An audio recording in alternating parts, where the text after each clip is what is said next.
sleep, obviously you're not listening. The second is you are awake but not available. You're semi-conscious. Sleep is when the mind is disconnected from any kind of perception and we don't listen. That's okay.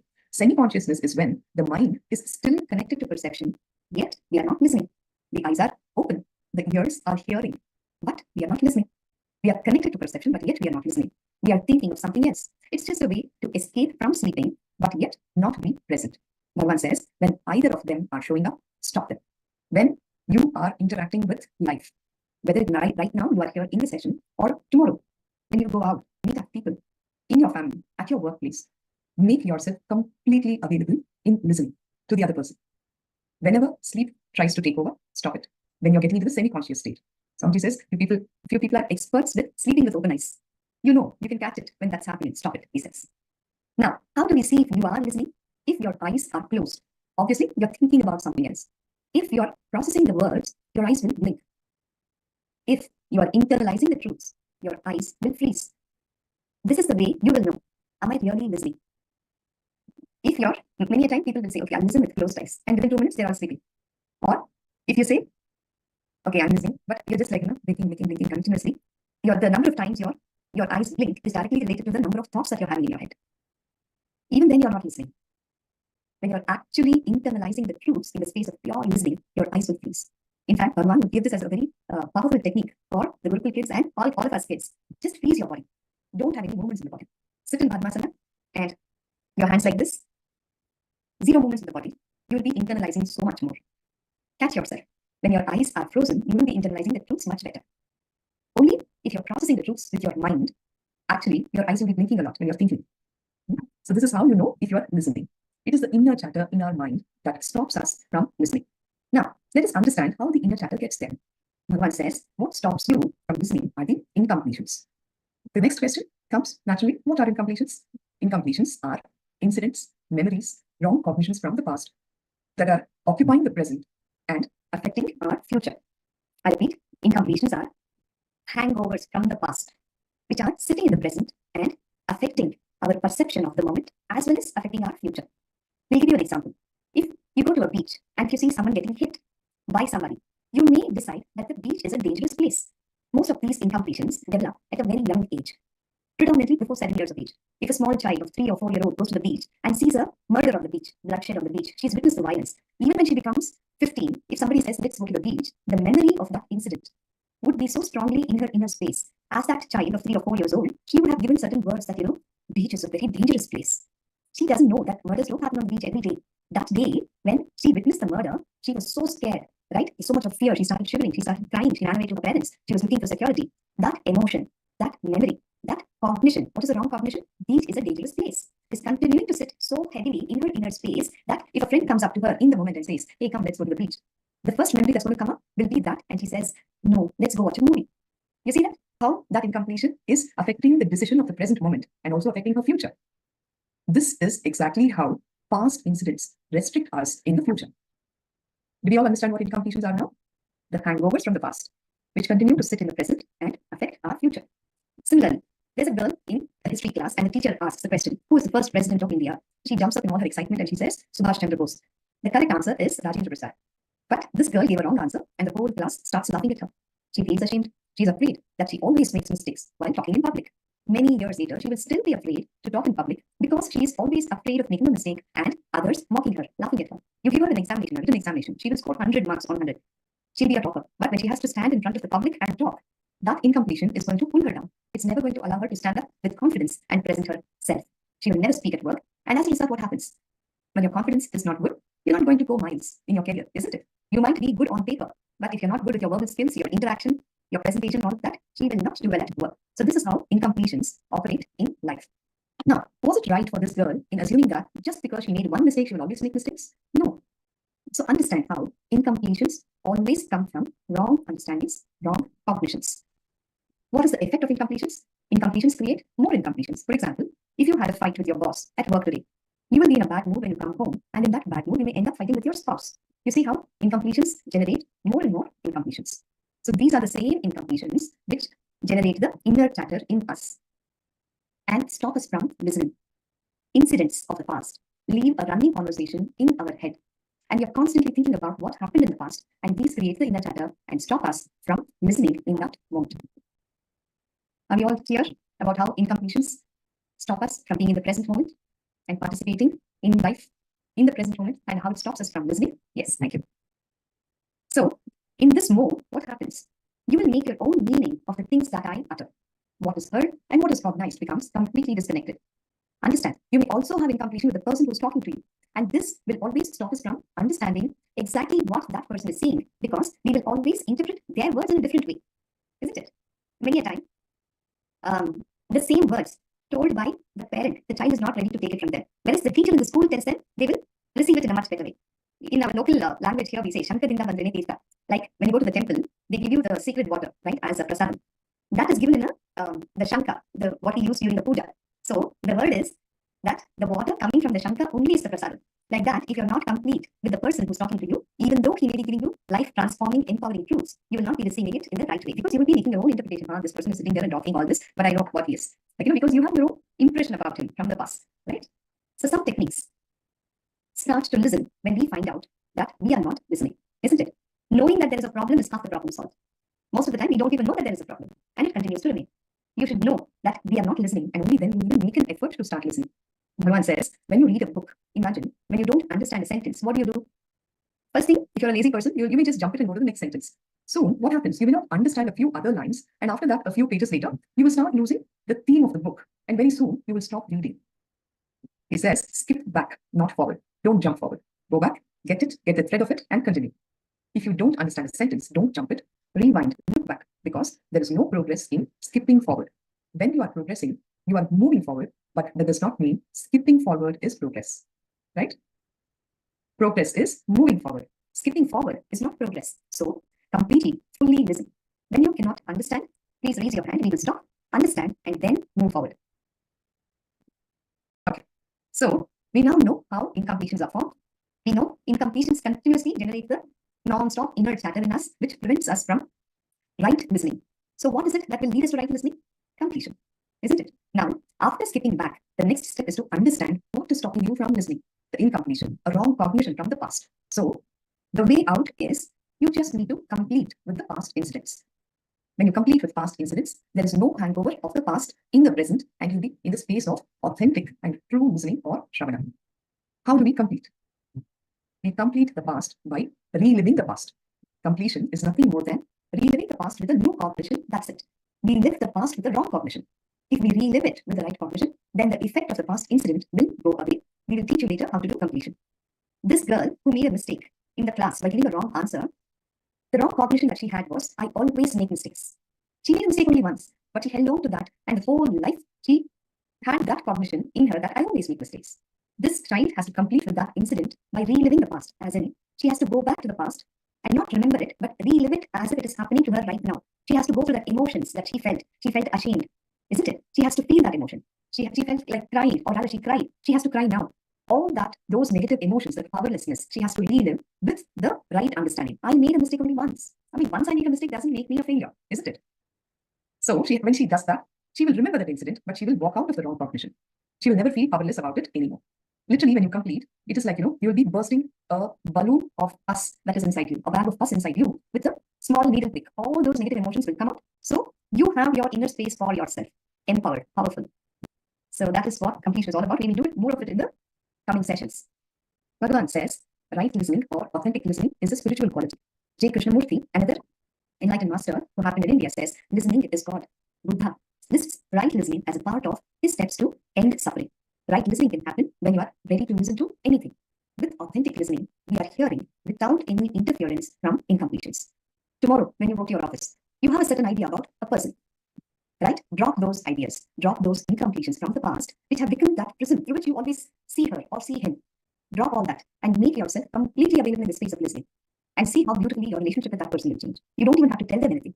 Just make yourself available in that space of complete listening. Your listening will heal people. You'll see that happening. Listening without having effect of any of your past incompletions. When we listen without incompletions, it is like a binary code. 0, 1, 0, 1, 0, 1, like the computer, hearing, cognizing, hearing, cognizing. Without incompletion, it is a binary code. However, with incompletion, this code is so chaotic. There's only hearing going on, no cognizing. Or the other person is talking something else. There is no hearing, but you have your own incompletions going on as inner chatter. Your own cognitions are happening. Like this, right? The person can either just let the words fall on empty ears or go on a chain of wrong conclusions without even hearing to the other person. With right listening, everything that echoes in your system, reverberates in your inner space, will lead you to silence. It's a very beautiful truth. You have to experience it to know how powerful this truth is. No questions will happen inside you. There are no arguments that are going on inside you. There'll be so much of awareness, and all the words that happen fall into your ears and you listen to will bring in a deep, profound silence in your inner space. And that is the silence that will heal the other person. And when you're sitting in front of the master, those truths that he delivers will actually become a part of you. That is the space of right listening.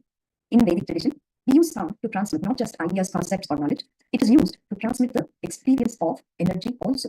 The possibility for right listening happens more in the presence of a living master who himself has experienced the Anahata Dhani.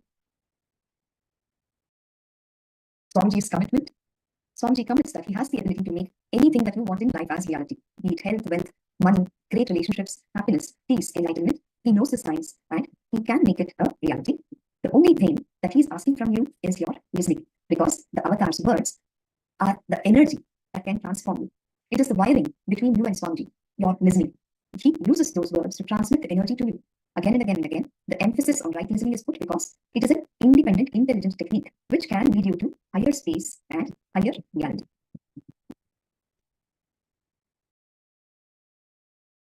To take a resolution to listen now. The first resolution that you should take is for listening, Shravana. Let us all declare. I declare that I am in the space of authentic listening. Let us make a conscious declaration. We are telling this to ourselves. For the next 3 days, I decide to be in the space of authentic listening. Tell it to yourself, all of you. Gosh, that has to. So be it. Okay. What did you learn about listening, and how many of you understood that incompletion is nothing but the negative hangover of a past incident, influencing the present moment and impacting our actions and emotions in the present, including our listening? I can have a thumbs up if you understood the concept, the truths right. Please put up on the chat box. Nithyananda marking Lee. Yes. Swarna Shekhar. Thank you, ma'am.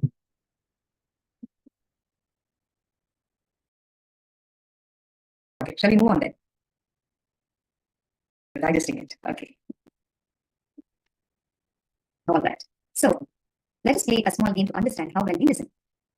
Okay. This will help you experience what we call our ordinary default listening. We will now practically experience this kind of default listening by playing a game. Are you all ready to play the game? Yes? Okay. Here we go. All of you come to the space of listening. You'll have questions at the end of this, so please listen. One day, Goldilocks decided to go for a walk in the forest. Pretty soon, she came to a house. She knocked on the door, and when no one answered, she walked inside. At the kitchen table, Goldilocks saw some bowls of porridge. Goldilocks was hungry. She tasted the porridge from the first bowl. This porridge is too hot, she said. So she tasted the porridge from the second bowl. This porridge is too cold, she said. So she tasted the porridge in the last bowl. This porridge is good, she said. And then she continued eating until she was full. After eating, she decided she was a little tired, so she walked into the next room. There, she saw some chairs. Goldilocks sat in the first chair. This chair is too big, she said. So she sat in the second one. This chair is really too big, she cried. So she sat in the smallest chair. Ah, this chair is just right, she said. But suddenly, the chair broke into small pieces. Oops. Goldilocks was tired, so she went up to the bedroom. She lay on the first bed, but it was too hard. She lay on the second bed. It was too soft. Then she lay on the third bed. It was just right. Goldilocks fell asleep. While she was sleeping, the 3 bears came home. Someone's been eating my porridge, said Papa Bear. Someone's been eating my porridge, said Mama Bear. Someone's been eating my porridge too, cried Baby Bear. Someone's been sitting in my chair, growled Papa Bear. Someone's been sitting in my chair too, said Mama Bear. Someone's been sitting in my chair, cried Baby Bear, and they've broken it into small pieces. The bears decided to look around, and when they got to the bedroom, Papa Bear growled. Someone's been sleeping in my bed. Someone's been sleeping in my bed too, said Mama Bear. Someone's been sleeping in my bed, and she's still there, cried Baby Bear. Goldilocks woke up, and when she saw the bears, she jumped up and ran out of the room. Goldilocks ran downstairs, opened the door, and ran into the forest. All right. So, are we ready for the questions? Here we go. What is the name of the story? Please write it up in your books.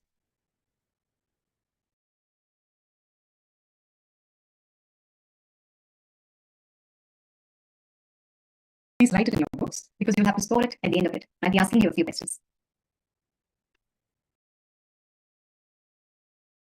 Second question. Why was Goldilocks walking?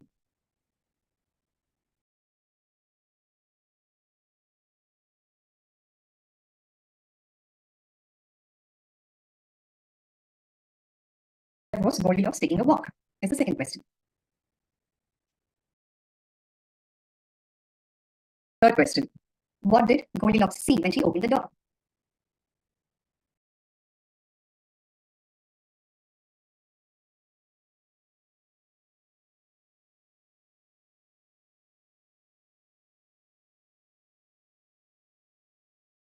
Fourth question. What was on the kitchen table?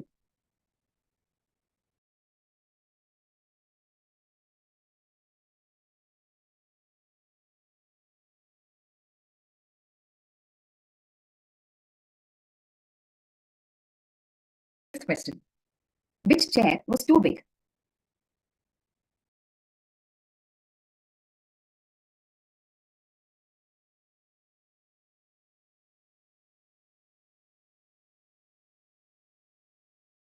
What did Goldilocks do after the chair broke?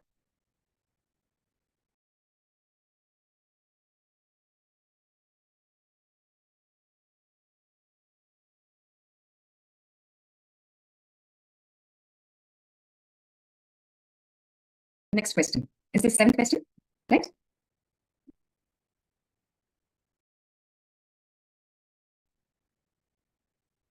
What did Goldilocks say when she lied down on the second bed?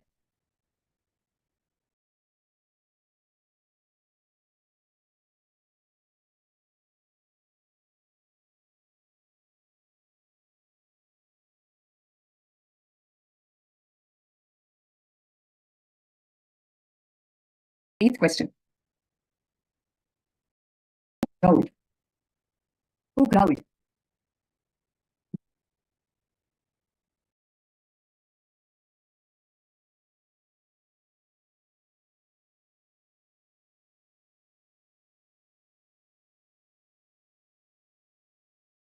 What did Goldilocks do after she woke up from bed?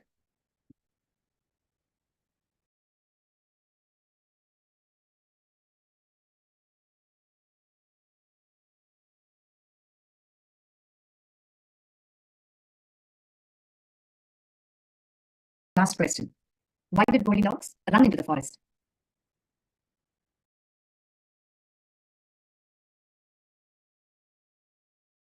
Okay, are we all done with the answers?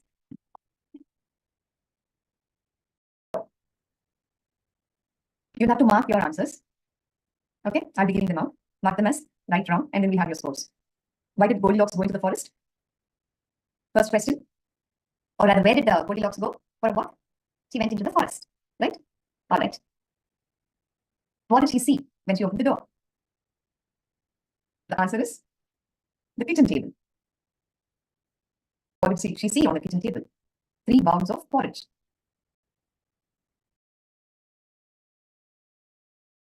Which bowl was good?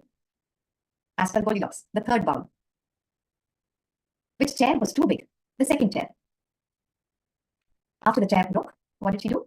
She went up to the bedroom. Bed that was too soft was the second bed. Who growled? Papa Bear. What did Goldilocks do when she woke up? She jumped. She jumped on seeing the 3 bears. And the last, she ran into the forest because she got scared. So look at your answers and see how many of them you got right. You can put up your responses here on the chat box. How many answers did you get right? Oh, good. Swarna Shekhar got 6. 10, right? That's good. Okay, Ma Fredericks also got 6. I'm impressed with this course. Guru Prasadini says namaste. All right. So we know how well we listen, right? So you will be able to listen only when there is nothing that stands in between the speaker and your listening. That means that you cannot have any other thought in your head at the point when you are listening. Only when you bring completion in your space, listening happens. The essence of the session. Incompletions from the past stops the listening. When you begin completing with the past, a complete inner space will have 0 thoughts. No thoughts happening. And then your ability to be in pure listening will go up exponentially. Even if you have incompletions about the person to whom you are listening, the listening will not happen. So if you have any incompletions against me, then drop them now. We will work on a lot of powerful methods that will establish you in the state of Purnatva completion. Now let us now take a vow. Along with those techniques, continuously take on only this one spiritual practice of listening Take a vow for the next 4 days. You will be in the space of listening, listening, and listening. Just decide. I will be in the space of listening. A small story to introduce you to the chakras. After a war, departing soldiers from near a remote tribal area left an airplane behind as it was too difficult to move it out and fly. The villagers, when they felt safe to scout the area where the soldiers were amazed to see this contraption as they had never seen anything like that before. This is a post-war period where a broken aircraft, or rather an aircraft, was left behind as it was difficult to move. Once the war is over, the calm after the storm kind of a phase, the villagers are all going and seeing what this very amazing thing lying there was, because they've never seen anything like this before. They looked at the wings of the propeller, climbed up and went into the cabin. However, they recognized one thing on this strange thing, that it had wheels, and so did the bull cart which was in their village. They said that this was a very special bull cart that God had sent them, and celebrated and started using it as a bull cart. Sometime later, a local boy who had gone to study in the nearest town went inside the cabin and started pulling at the various controls. He's also curious. He's trying to figure out what this was. Suddenly, the engine rolled into action, and he had heard this sound before in a tractor. He managed to move the plane by engaging its gears, and he explained to the amazed villagers what a tractor was. There was great celebration, and now the plane started getting used as a tractor. A while later, a war veteran passed by the village, by now prosperous, what with the tractor. He saw the plane being used as a tractor. He was shocked and explained to them that this machine could actually fly.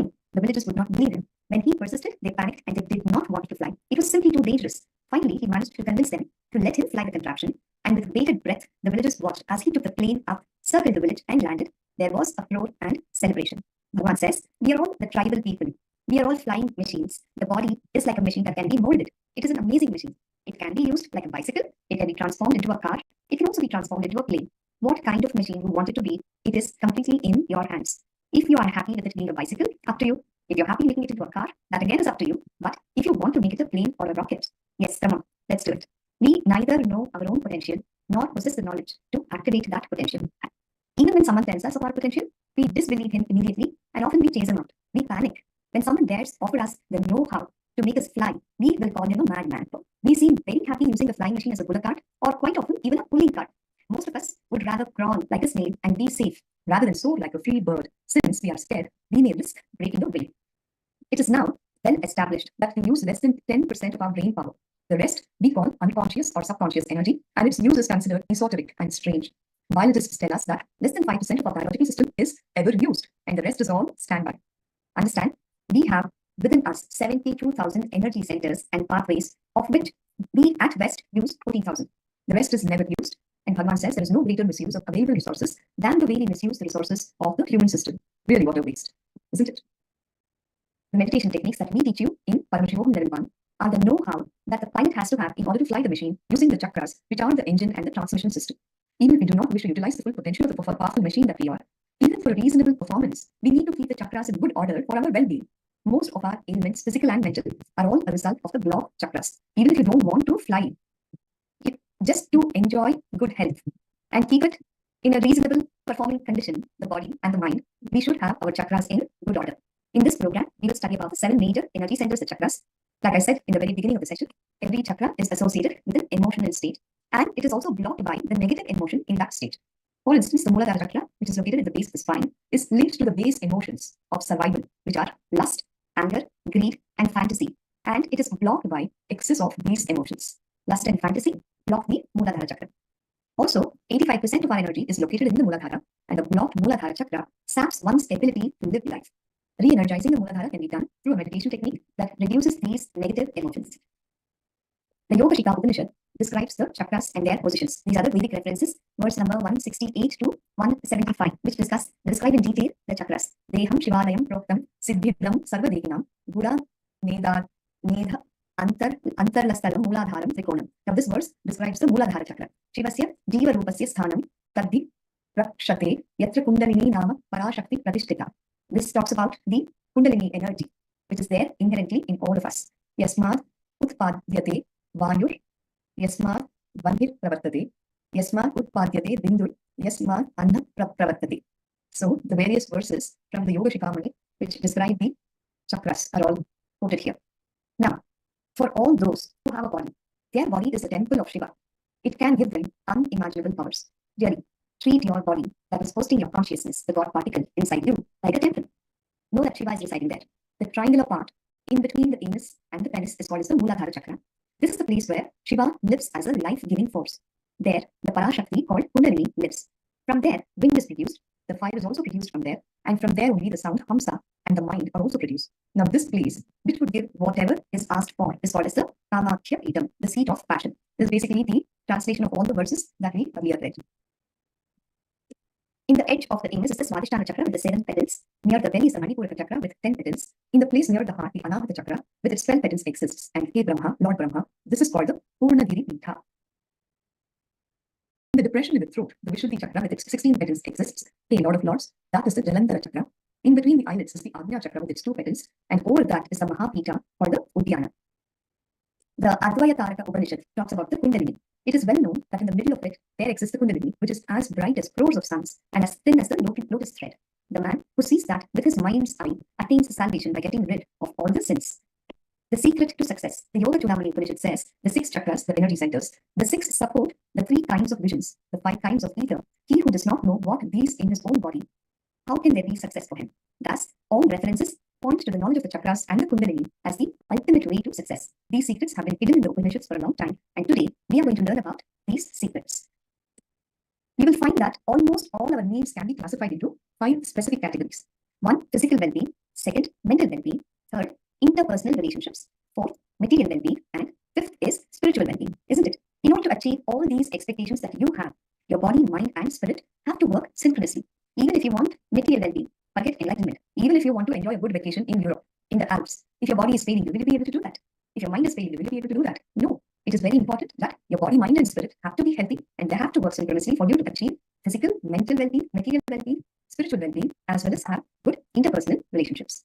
Only a person with a good physical health can have a sound and a healthy mind. Understand, both body and mind are related. It is 2 ends of the same spectrum. Psychosomatic, as we call it. Psycho is the mind, the hardened psycho is the body.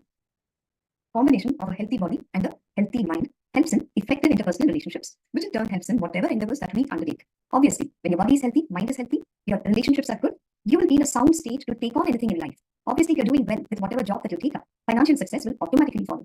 What we are about to share with you in this program is how to develop a healthy body and mind that leads to material success and beautiful relationships in your life. Even when we enjoy all these positive effects, we still feel that something is missing in our lives. Best health, enough wealth, good relationships, successful career. I have it all, but something is missing. What is that? Quite often, what is missing in our lives is contentment, fulfillment, and a sustained joy. You're joyful when something comes up, and then again you fall. Till that some next trigger comes. Tomji says, the baseline is pain and suffering. Only sometimes you'll be good in your life. Isn't it? What is really needed is contentment and fulfillment and sustained joy. We are all looking for that. We are all seeking it. But we keep searching for this everywhere, for all these elusive experiences. A small story with respect to the search. A man was searching at dusk for something below the street lamp across the street from his home. A friend passed by and he was curious what he was doing. The man said, I'm looking for a gold coin that I have lost. The friend, being a good friend, also joins the search. And few other passers by, they also find these 2 people looking for something. And they are they're giving a helping hand. Everybody joins. They keep searching, nothing to be found. After a while, the friend asks, there seems to be no coin here. Where did you lose it? The man says, I lost it inside my house. Now angry, the friend shouted, you don't have any brains, do you? Why are you looking for it here instead of searching inside the house? The man said calmly, because I have no light inside my house. I'm searching for the gold coin in the light which is on the street. Literally like this man, we keep searching for our contentment and our fulfillment in all the wrong places. And it continues to elude you. Why search for something outside while it's still inside? This is what we have all done our lives, searching for the bliss within, everywhere but inside. Why? Because we have not lit our inner self. What we hope to do during this program is to provide you the light that helps you find that what is always within you.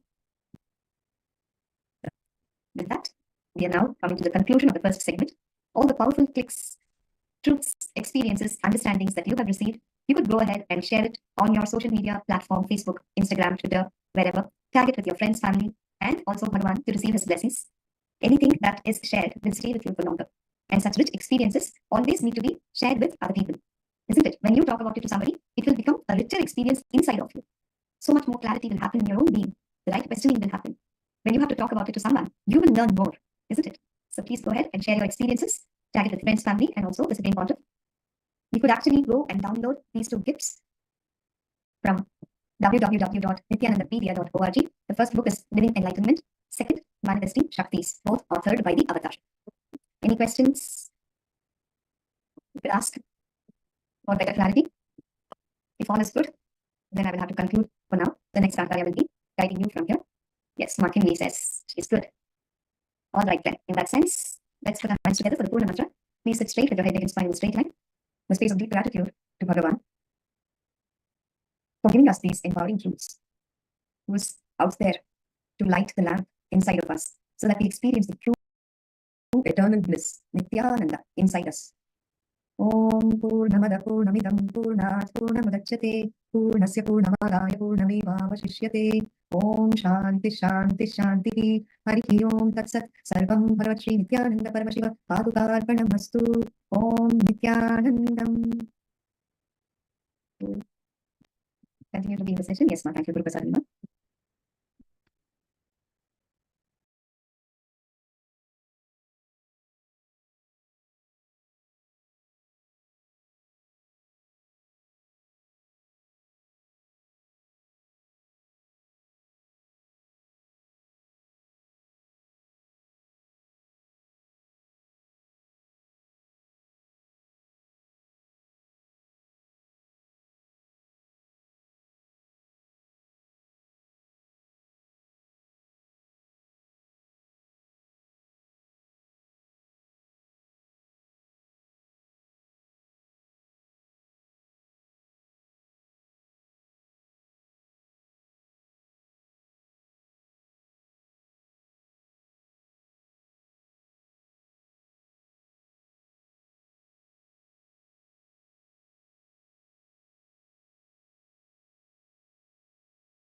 Nithyananda everyone. Let us begin with the Sadguru Vandanam. Please sit with your head neck spine in a straight line. Let us chant the Sadguru Vandanam. Om Nithyanandam Paramashivoham Level-1 Dvandvatītam Gaganasadaryam Tattvamasyaadilaksham Ekam Nityam Vimalamachalam Sarvadi Sakshibhutam Bhavatītam Trigunaраhitam Sadgurum Tam Namami. I welcome you all with my love and respects. So we will be learning about chakras. In this segment, we will be learning about the Muladhara Chakra and the Swadhisthana Chakra. Kindly turn on your cameras and please be available in front of your cameras.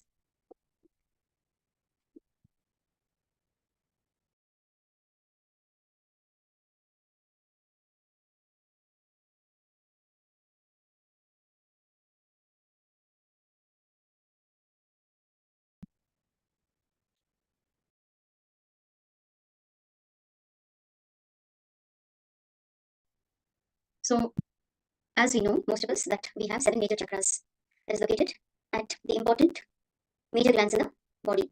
So we begin with the Muladhara Chakra. The Muladhara Chakra or the root chakra is located at the base of the spine. In Sanskrit, Muladhara means the root and basis of existence. Mula means root and Adhara means basis.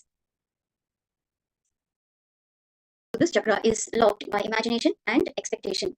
So when you are filled, when you are deluded, when you are in the fantasy, when you are in delusion and stuck with desires and fantasy, this chakra gets blocked. The Muladhara Chakra is concerned with sex. This chakra is the base and root of creative energy. So what blocks this chakra? When you live in fantasy and imaginations which can never become a reality, this chakra is blocked, especially greed-based incompletions. It is blocked when we are not connected with reality. The major thought flow that can influence this chakra is pleasure. Pleasure is not just limited to physical sex. It can exist in mental and cerebral level also. This chakra is connected with sex, fantasy, and imagination. This chakra flowers when you drop your fantasies and welcome reality. The Dukkha Harana meditation will open this chakra. And how to keep it alive? Once this chakra is unblocked, how do we keep it alive? The answer is by practicing authenticity. It is as simple as that. All of us have learned about what is authenticity. It is one of the 4 tattvas, one of the 4 powers. So when we practice authenticity, we can keep this chakra unblocked and alive. The Muladhara Chakra is concerned with lust. As we have seen before, this chakra is the base and root of our creative energy. Here we are learning, for the first time we are coming across this, that no man is totally male and no woman is totally female. We are both male and female in our energies. We have both energies. Each man is just 51% masculine and 49% feminine. Similarly, each woman carries 51% of feminine and 49% of masculine energy. The gap between your imagination and reality. Let's find out through a small story. One man asked me, why has the concept of single man for single woman that was exhibited in Ramayana failed? I told him jokingly, in the Ramayana, Sita did not see Hrithik and Shah Rukh. Sita was not under the load of any images. The only image Sita had was of Janaka, her father, and there was not much disparity between Janaka's image and Rama's image. When the gap between reality and imagination increases, the tension starts. When this gap is reduced, the tension reduces. When tension mounts, the chain even breaks. So how does the masculine and feminine energy get suppressed? Now there are 4 or 5 steps for this suppression. Right side of the brain is suppressed. When you suppress the left side of the body, you suppress the feminine energy. We make a wound. Likewise, left side of the brain is suppressed. When we suppress the right side of the body, masculine energy is suppressed. Until the age of 7, the conditioning happens. We don't bring up our children. We are bringing them down.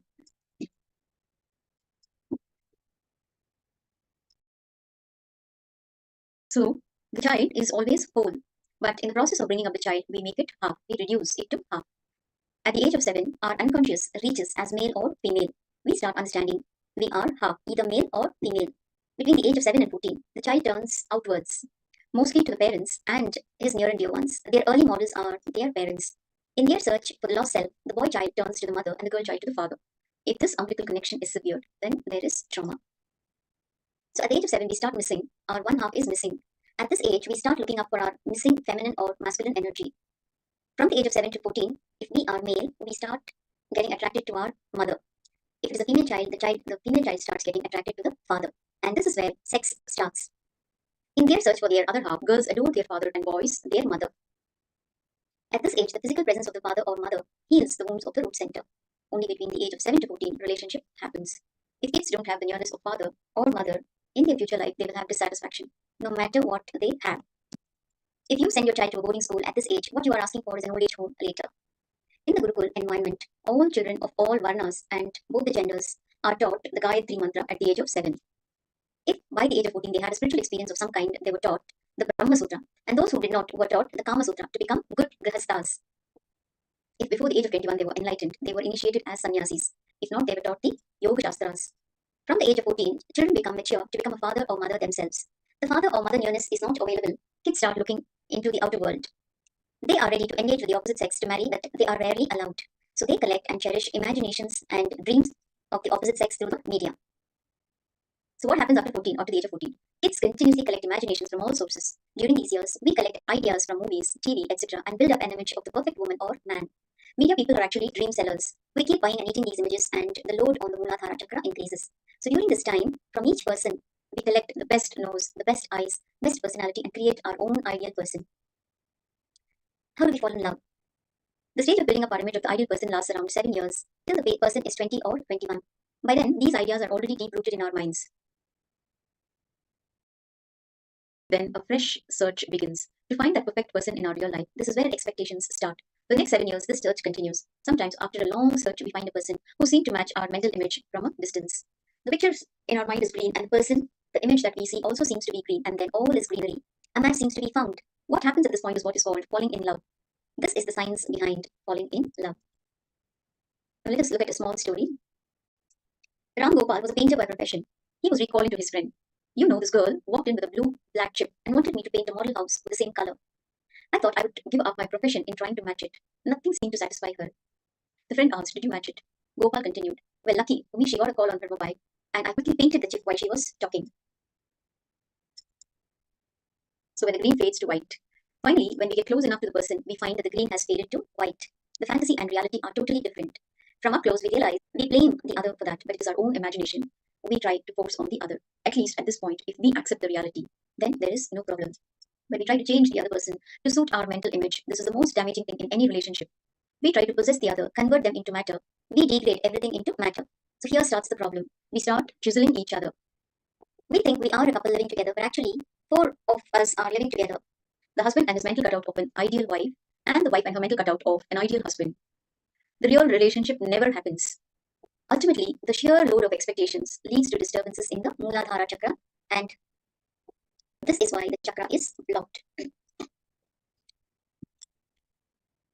Now let us look at another small story where a 90-year-old man who used to sit every day at the beach from morning to evening watching the people going by.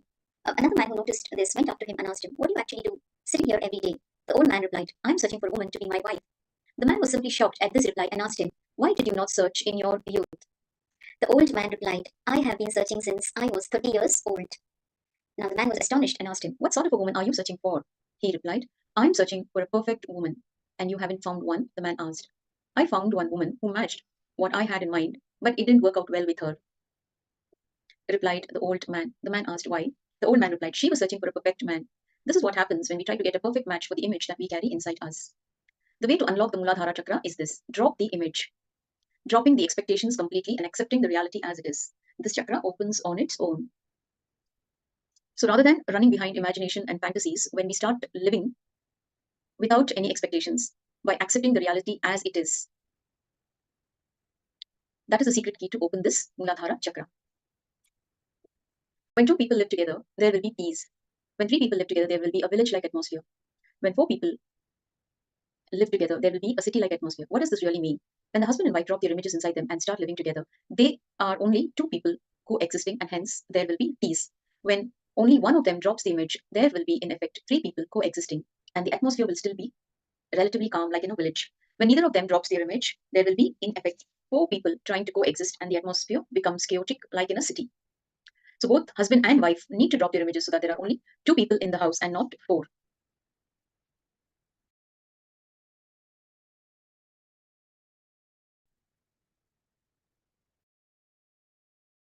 So when you have expectations from each other, when you do not accept the person as he or she is, and you have certain demands, or you want to change the person, that impacts all relationships. That brings in problems, that creates trouble, that creates uneasiness and uncomfortableness. And that, again, is the cause of all suffering. This problem is not only between lovers and couples, but it exists in all relationships. Wherever we have a fantasy template that we try to fit the person into, let they be parents or children or friends, boss or worker. Those who accept reality are always fine. Those who live with fantasy only suffer themselves. It is only those who mix reality with fantasy who cause damage by trying to carve others to their fantasy image. Fantasies can also be about ourselves, our body, intellect, etc. These two cause serious damage to relationships. So our Muladhara chakra has a reserve of energy in itself. It is not like the other chakras where we have to create energy in them. With this chakra, we only need to cleanse the energy in it and take the energy upwards. If this chakra is in a healthy condition, clarity will set in automatically in you and good health will prevail. Chronic or fatal diseases like cancer, stroke, etc. have their root in this chakra. If we understand this chakra completely, we can maximize our biological, psychological, and spiritual energies. 80% of our problems lie in this chakra. So awakening the Muladhara is by dropping greed, fantasies, lust, and anger.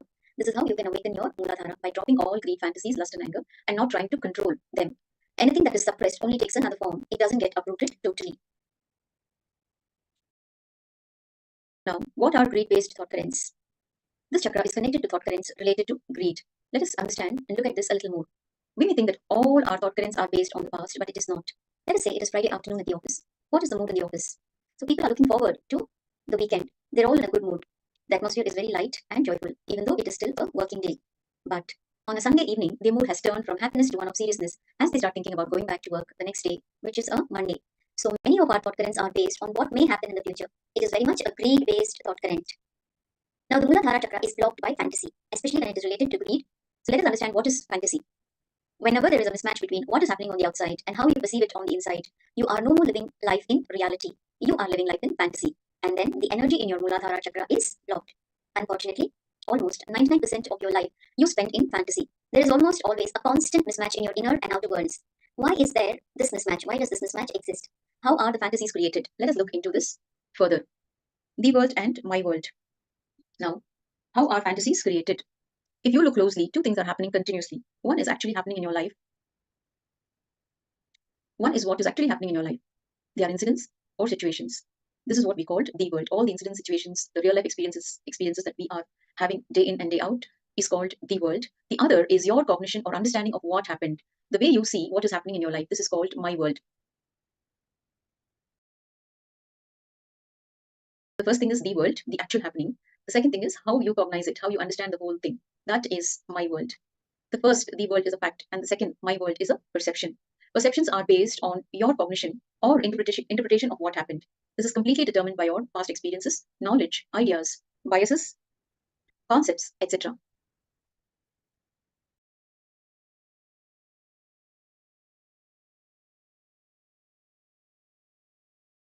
Now let us understand what is a cognition or perception, how we cognize, how we perceive, through an example. Now let's say a dog is running around on the road. How will a person react? It depends completely on the person. For a dog lover, he will want to play with the dog and cuddle it. But for someone else, he may try to see if the dog has a collar and is lost. But a person who is scared or has been bitten by a dog in his young age, he would want to run away from that place. Now, some people are terrified of a dog and some people love dogs. Now, who is right and who is wrong? What is right and what is wrong? What is the right way of looking at the whole thing? The conclusion is no one is right or no one is wrong, but each person has a completely different reaction based on their unique past. The experiences that they have had in the past that is related to the dog will be the way they would react or look or perceive or cognize. The incident can be the same, that is of a dog running on the street. But how we are processing every incident through the filter of our cognition, that is completely controlled by our belief system. What we were taught when we were kids, how we experienced, what we experienced in our life, the country of birth, where we have lived, the religion that we follow, all these affect, and all the conditionings that have happened as a child. It all depends on how we have lived, what we have seen, and what we have imbibed. So some of the behavior patterns are borrowed from our parents. Some of them are made on our own. Sometimes our perception of an object depends on whether we have it or not. When something is in hand, our desire for it drops. Till it becomes possible, we wait for it. We almost die for it. After it becomes possible, we die because of it. This is called the honeymoon effect. We die for the other person before honeymoon and die because of them after honeymoon. So there is a saying by Bhagavan Ramana Maharishi, before achieving anything, even the mustard looks like a mountain. You need, and without it, you cannot breathe. But after achieving it, even a mountain will look like a mustard seed. So were we born with these ideas? The answer is no. We started adding these ideas to us little by little over the years. And slowly these ideas have started clouding our idea of what reality is. Very soon we start thinking that the thoughts and the ideas in our head are true and make every decision in life based on it. We live as if our thoughts are true. And this is also how we get totally out of touch with reality. We slowly start thinking that only my world exists. We do not even realize that there are other ways of looking at it and it is possible. And reality is completely different from all of them. Now let us look at our cognition about ourselves, our image about ourselves, a little deeper. Our cognitions are associated with identities. Let us look at how and when these identities are created. They were created in situation in life when you felt inadequate or powerless. Let's say a child is playing in the rain. She is enjoying the rain, and how she feels is she is enjoying the rain and she's twirling and playing. Suddenly the mother runs and shouts at her, "You stupid girl, why are you playing in the rain? You never listen to me. You are always doing the wrong things." Suddenly the girl cannot understand why the mother is shouting. She does not understand her anger. So she assumes that something is wrong with her. She may assume that she is stupid, or she may assume that she is always doing the wrong things. This is her inner image. Now she does not want to admit that she is stupid, so she may give her mother a very defined face and say, "I knew that, I can do whatever I want." This is her outer image. She is projecting a face to cover her inner image. So we also saw earlier we learned about inner image and outer image, and we saw that inner image is always a low cognition of ourselves, and outer image is always compensating for our inner image. In Sanskrit, there are terms that describe these images. Mamakara means inner image, what we think about ourselves. This is usually something we feel about ourselves when we are in tough situations. For example, I am lazy, I am a fool, etc. Ahamkara, outer image. Mamakara is inner image, Ahankara is outer image.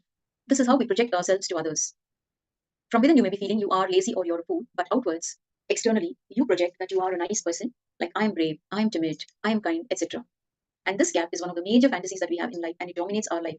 The gap between the two is not always bad. It is bad only when it comes out of unconsciousness and when we fall into powerlessness. Not falling into powerlessness due to gap between core identities is completion. The Muladhara Chakra can be opened with the Dukkha Harana meditation. To keep it alive and open forever, we have to reduce the gap between our inner and outer identities. Authenticity is the key to reduce the gap between inner and outer images. Authenticity is you being established in the peak of your capability and responding to life from who you perceive yourself to be for yourself, who you project yourself to be for others, and what others expect you to be for them. The first of our identities is Mamakara, or inner image. It is the inner image and experience you carry about yourself. I'm healthy, I'm ugly, I'm intelligent, I cannot tolerate hard work, I love people, etc. You carry many such inner ideas about yourself. Unfortunately, the idea you carry about you is always less than what you project yourself to be for others. The second identity is Ahamkara, or outer image.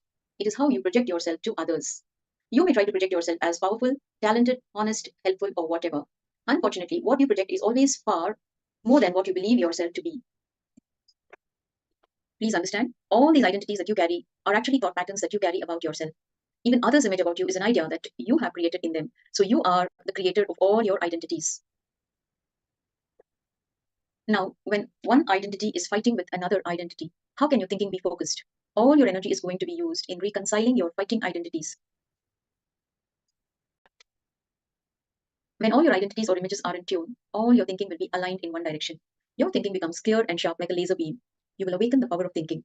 With authenticity, there is no more space for unconscious thinking and living, because you will always be aware of the causes and effects that are playing in your life. So yesterday we did an exercise to align our inner and outer image. So once the inner and outer image, the gap between the two images is reduced, when it is aligned, then you will see your thinking becoming clear and sharp like a laser beam, and then the power of thinking will be awakened. So when you follow authenticity, when you become authentic, there is no more space for unconscious thinking and living, because you will always be aware of the causes and effects that are playing in your life. Usually your inner image will be much lower than the identity you project outside to others. But understand this very important truth. If you can project a higher identity to others, it means that the higher identity is already there in your visualization space, in your thinking space. And whatever you think of yourself, you already have the capacity to make that into reality. Now, we will do this exercise. We will continue to do this exercise, how to align your inner and outer images. So make two columns in your workbook titled Inner Image and Outer Image. In the first column, make a list of your top 10 inner images, the beliefs that you have about yourself, the ideas that you carry about yourself, what you think of you, within you. For example, I am weak, I am friendly, or I am unlucky. In the second column, write the corresponding outer image that you project to others. For example, you may project yourself to be strong, friendly, and lucky. So make two columns. In the first column, you can start filling up with your inner image. The first column, you can start writing down all the inner images that you carry. And in the second column, you can start writing the outer images, how you project yourself outside. Now start comparing each inner image and outer image that you have noted down. Wherever there is a conflict, start tuning your inner image and outer image, what you perceive as you and what you project as you to others, by always choosing the higher idea. For example, wherever your outer image is higher than your inner image, decide to tune to your inner image. Decide to tune your inner image. Decide to tune to your outer image. Sorry, for example, wherever your outer image is higher than your inner image, decide to tune to your outer image. Do not reduce what you project yourself to be for others. Increase what you perceive yourself to be for you. Okay, let's do the exercise. We just take a few minutes since we have already done these exercises in our earlier segments. We will quickly finish this. We will just take a few minutes. So make 2 columns and start writing your inner image and outer image. And once you have written down your inner and outer images, start comparing each inner image and the outer image. The 4th step is a very important step. Now, wherever your inner image is lower than your outer image, you will start tuning towards the higher image of you. The outer image is higher than your inner image, you will tune to your outer image. If it is lower, if your inner image is higher than your outer image, then you will tune to your inner image. Do not reduce what you project yourself to be for others. Increase what you perceive yourself to be for you. The 4th step is very important. Let's do the exercise quickly.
Okay, so you can repeat, the next step would be to repeat this for each point.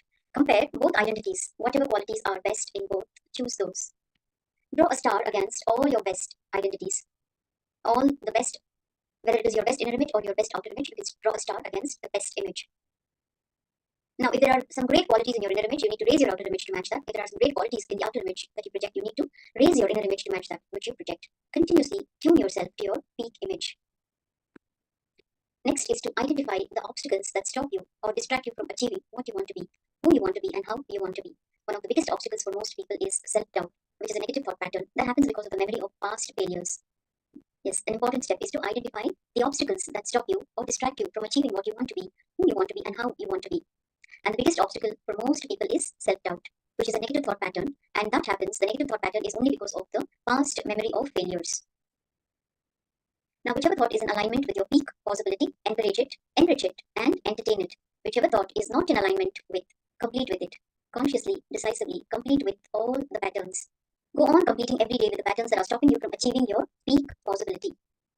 When you start living authenticity, you know the right way of thinking, and you will use your thinking to achieve whatever you want in your life. In Hindu spiritual practice, this is the second step known as the manana, which is authentic thinking. When we are authentic to the current image we have about ourselves, a new higher image is revealed to us. When we are authentic to that image, higher and higher images are revealed. Authenticity will take us progressively to higher peak possibilities. Let your thinking be established in authenticity continuously, expanding you towards your peak possibility. When you achieve a powerful clarity in your thoughts that makes whatever you think into a success, you have unblocked your Mooladhara chakra. The main aspects of Dukkha Harana meditation come from Bhastika and Omkara meditation. Now, the Dukkha Harana meditation unblocks your Muladhara chakra. And the main aspects of Dukkha Harana meditation come from Bhastika and Omkara meditation. We have the Vedic references. Bhastika comes from Hatha Yoga Pratipika, the treatise on yoga, pranayama, and kriyas, and the Omkara meditation is taken from the Mandukya Upanishad. Om iti itye tadaksharam idam sarvam. The translation: Om, the imperishable syllable, is everything. This meditation technique is called Dukkha Harana. It will bring out all the suppressed emotions in you. Many masters have employed this technique before. It takes about 30 minutes. Breathing is the bridge to the universe. It is the system with which you are living your mind. If your thinking is calm, your breath will be relaxed. If your thinking is aggressive, your breathing will also be aggressive. You need to first control your breathing in order to control your mind. In our repressed state, presently, most of us are half alive and half dead. In the first part of this meditation, we do chaotic breathing. The chaotic breathing is carried out in order to create chaos in your repressed system. Your mental system is made fully alive by the increased intake of oxygen. It becomes more vital. Your cells will get more energy and will create more bioelectricity or bioenergy. This energy will melt all the repressed emotions like melting ice. So now we will be doing the meditation. I will just go through the steps first and then we can do the meditation. So you will wear your eye bands and stand with your eyes closed. So remember, we will do this meditation by standing, not by sitting. So the first step is to breathe chaotically from the depths of your body. Extend your arms outwards and plant your feet firmly between about 18 inches apart. Now gently lower yourself down until your knees are bent simultaneously, keeping your arms extended outwards at your shoulder level. This is the moving down motion. Then move up to a normal standing position with arms extended. So you will lower yourself down until your knees are bent by keeping your arms extended outwards at your shoulder level. This is the moving down motion.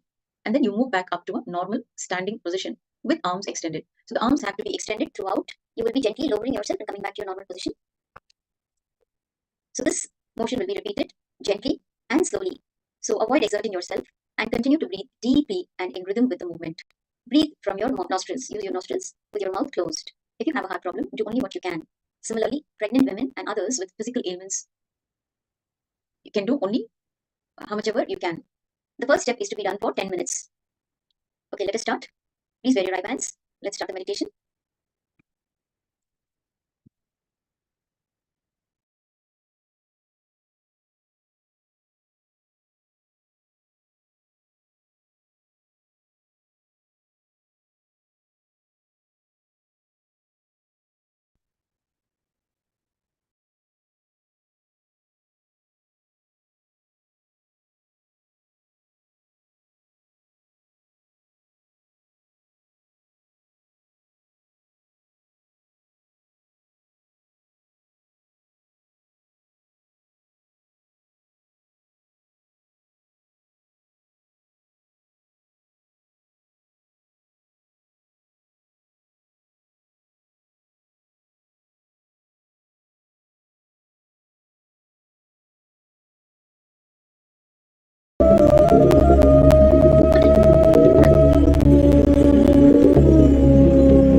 and then completely relax for 20 seconds. The next step is to keep your feet relaxed and move up by tensing your legs, and each and every part of your body you will tense for 40 seconds and then relax for 20 seconds. Like this, after relaxing the previous set of limbs, tense the next set for 40 seconds and relax for 20 seconds.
Just now relax.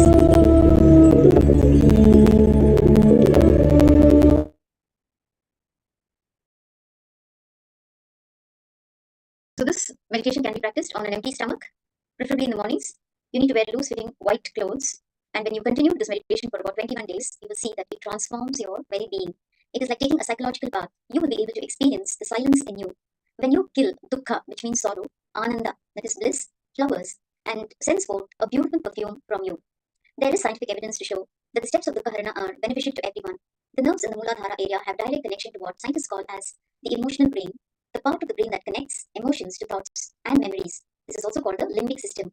Vastrika stimulates these very nerves, which stimulate the emotional brain. Dukkha Harana has also the following effects. It washes out the receptors, which is like reformatting the hard drive. It stimulates the emotional brain so that it disconnects thoughts from emotions, thus making it easy to see things as they are. The Omkara syllable, the sound, releases chemicals like dopamine that calm the mind. So with that, we come to the conclusion of the segment. You can share your Sakshi Pramana, your own personal experiences of this meditation, and the segment of what we learned about the Mooladhara chakra. You can share your powerful clicks, message, and Sakshi Pramana of your experience, and encourage your friends and family to receive blessings and also become a part of this program by signing up for this program. So you can share your experiences on the SPH Nithyananda Paramashivoham page on the various social media handles projected here with the hashtags Paramashivoham, #Kailasa, and #Nithyananda. Now we will be moving on to our next segment. We will be learning about the Swadhisthana chakra, the next chakra, the Swadhisthana chakra.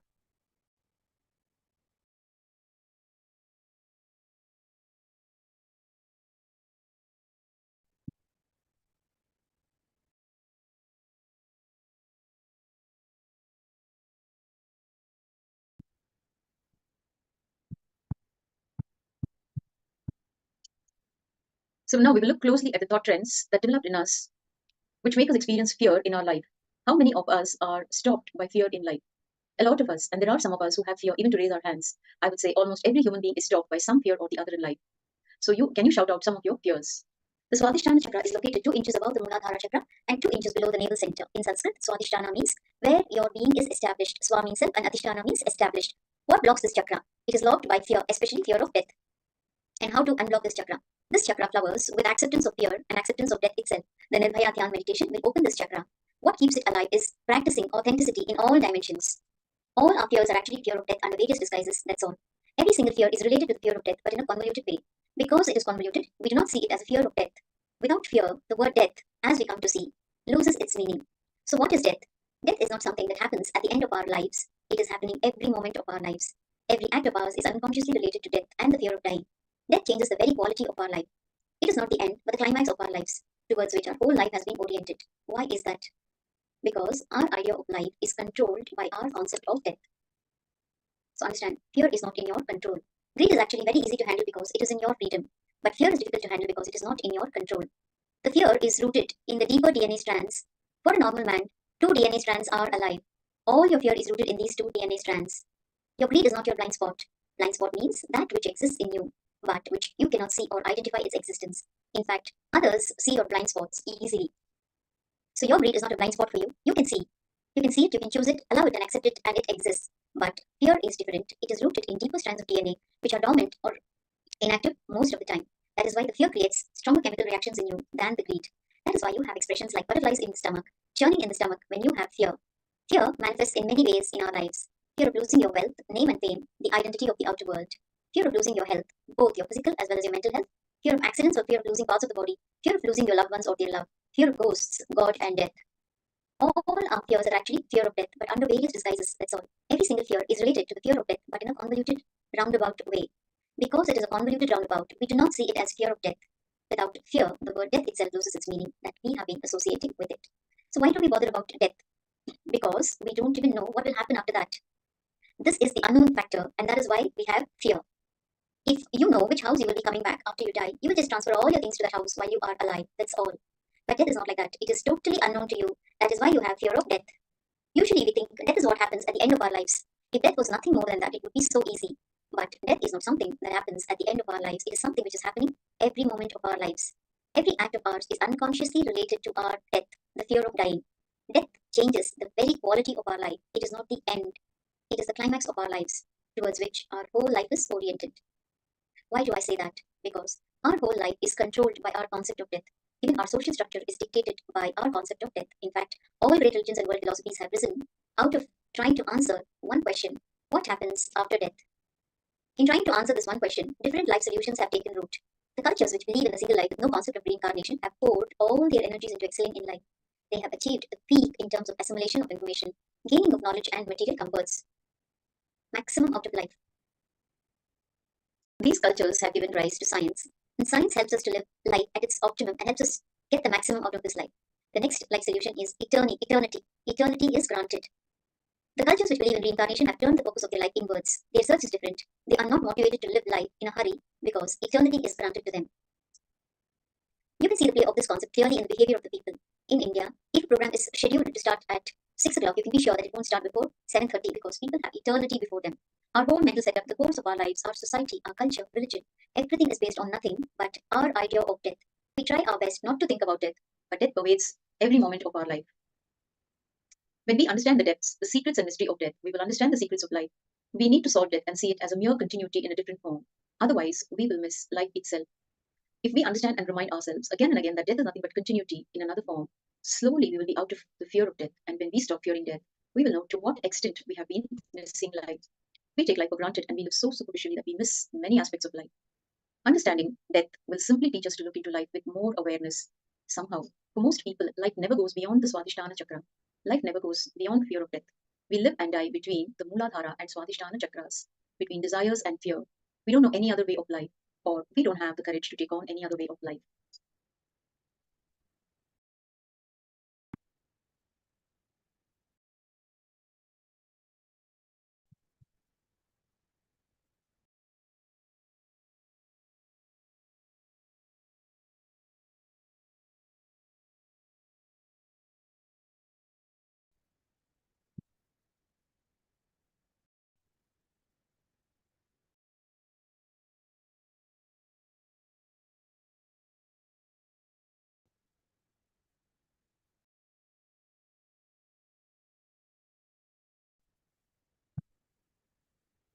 Yes, we take life for granted and we live so superficially that we miss many aspects of life. Understanding death will simply teach us to look into life with more awareness. Somehow, for most people, life never goes beyond the Swadhisthana chakra. Life never goes beyond the fear of death. We live and die between the Mooladhara and Swadhisthana chakras, between desires and fear. We don't know any other way of life, or we don't have the courage to take on any other way of life. In earlier times, people lived without the life security that we have today. There was no vaccination available against fatal diseases. There was no satellite-based advance warning of natural calamities, and there was no security against famine or floods. Therefore, people were always mentally prepared for struggle, even for death. We all live in a constant fear of death. We are ready to escape it at all costs. Death is seen upon as our greatest enemy. Now let us look at a small story about Socrates, the Greek philosopher. Socrates was killed by being forced to drink the juice of the poisonous herb called hemlock. Just before he drank the poison, one of his disciples asked him, "Master, are you not afraid of dying? You appear to be so calm." Socrates replied, "Why should I be? I know that only two things can happen after death. Either I will continue to exist in some other form or name, or I will cease to exist after death. In the first case, there is nothing to worry about. In the second case, who will remain to worry? So either way, there is nothing to fear." Socrates was fearless of death purely because he had a clear understanding of death and its consequences. Death is always looked upon as a discontinuity, and that is why people suffer when they see death. The basic understanding of death is lacking. Death is never a discontinuity. It is either continuity in some other form or simply liberation, that's all. When man understands this, he will realize how foolish it is to suffer on this account. Man is very attached to the physical form, and that is why he suffers so much. The body is a mere vehicle for the soul. This has to be understood very clearly. Although the only certain thing on planet Earth for man is death, he is always taken by surprise when it actually happens. And this is the most surprising thing about man. Now let us look at a small story. A lady was celebrating her 100th birthday. Her entire family was there for the occasion. They were opening all the gifts and reading all the cards that they had received from family and friends. They showed the lady one card that had been sent by her 94-year-old friend, and the lady shrieked, "God, she is still alive." We are able to apply death to everyone else except us. We are all like this. Everything in life we are prepared for except our own death. The irony is, everything in life is so unpredictable except death. The only certain thing in life is death. But the last thing we would like to be told is that sooner or later we are going to die.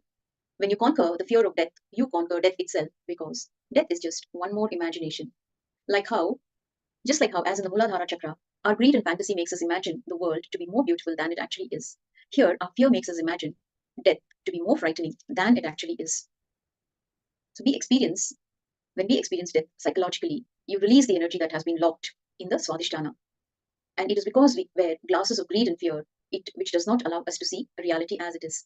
The Swadhisthana chakra is located in the navel center. When this energy center is activated, it opens, the whole quality of your life changes.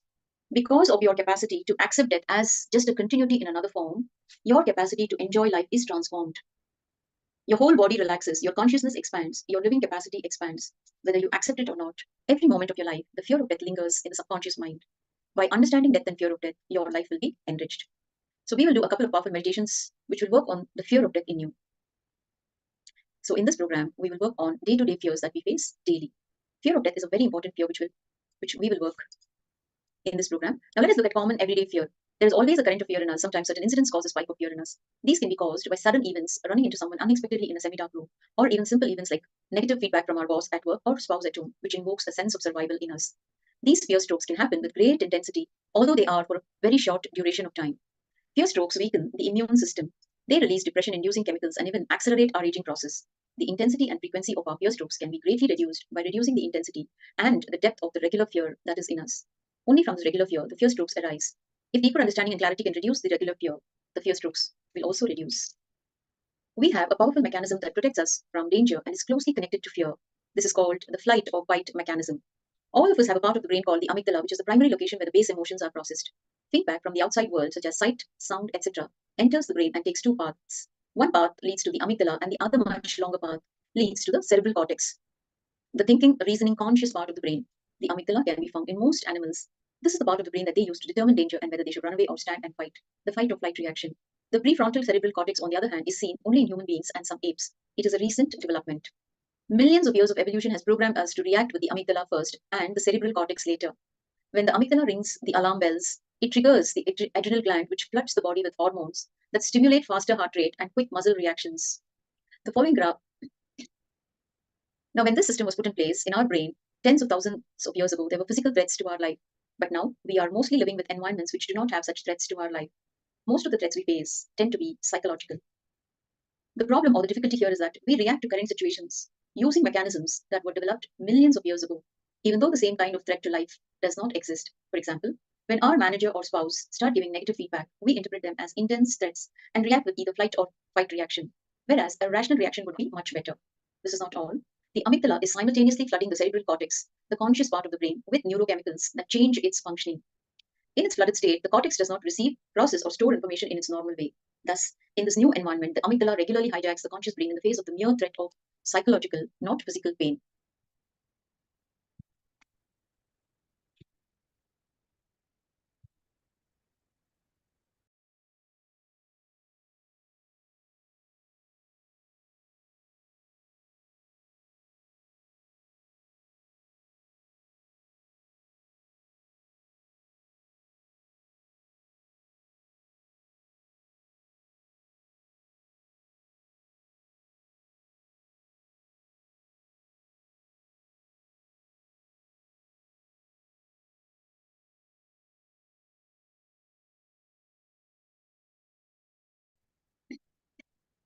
So how does the amygdala impact you?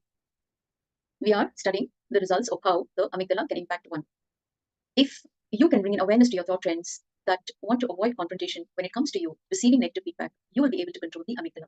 Along with this, the meditation technique that you will be doing by the end of the session will automatically work on your fear knots and release the fear of unknown that you have carried in your system for many years.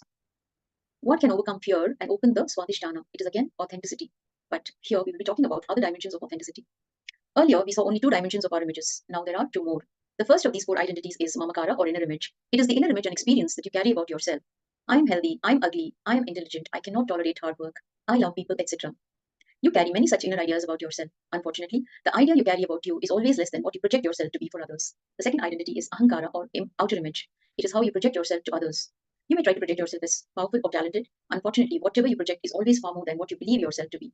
Now, the third identity you carry is the image of expectations that others have about you. This is called Anyakara or others' image about you. How others perceive you may be different from how you project yourself to them, because people create their opinion about you from the subtle signals you give them, rather than what you openly project. Human beings are intelligent enough to catch even what you don't say, or especially what you don't say. The fourth identity is very subtle because it is not directly related to you. It is called Swa Anyakara or life image.